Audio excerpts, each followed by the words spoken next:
একদিন বিশ্বনবী বললেন, বান্দার কোনো হক আল্লাহ কোনোদিন ছেড়ে দেয় না। আল্লাহর হক আল্লাহ মাফ করে, বান্দার হকের মাফ নাই। যদিও আমি নবী, আমার উপর যদি কোনো হক থাকে বলো, আমি দিয়ে দেব। কোন সাহাবী দাঁড়ায় না। এক সাহাবী দাঁড়িয়ে বললেন, নবী, যুদ্ধের ময়দানে চাবুক চালানোর সময়, লাঠি চালানোর সময় এক কাফেরকে মারতে যে আপনার লাঠির বাড়ি আমার পিঠের মধ্যে পড়েছে। আপনি যেহেতু এই কিসাসটা আদায় করতে চান, আপনার পিঠে আমি লাঠির বাড়ি মেরে এটারে শোধবোধ করে দিতে চাই। সাইয়েদনা ওমরে ফারুক হাতের জামা এরকম পড়তে শুরু করছে, আয় এদিকে আয়, তোরে শোধবোধ করাই। বিশ্বনবী বললেন, ওমর রাখো, এটা বান্দার হক, মিটাতে দাও। বিশ্বনবী বললেন, আসো, তুমি এসে আমার পিঠে লাঠি দিয়ে চাবুক দিয়ে বাড়ি মারো।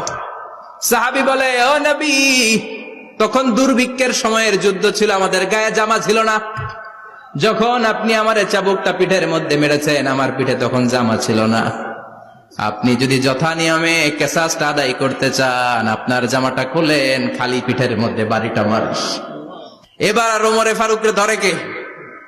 এদিকে আয়, তোরে দেখাইতেছি। বিশ্বনবী বললেন, ওমর থামো, মারতে দাও। বিশ্বনবী উনার জুব্বাটা উপরের দিকে উঠালেন, পিঠের মধ্যে বাড়ি দেওয়ার জন্য ওই সাহাবীকে ডাকলেন। ওই সাহাবী বিশ্বনবীকে পিছন দিক থেকে জড়িয়ে ধরে ওই মোহরে নবুয়তের মধ্যে চুমু দিয়ে ফেলেছে।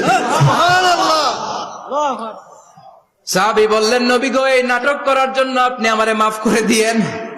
আপনি বিশ্বনবী, উদম গায়ে আপনারে দেখা যায় না, খালি গায়ে আপনারে দেখা যায় না।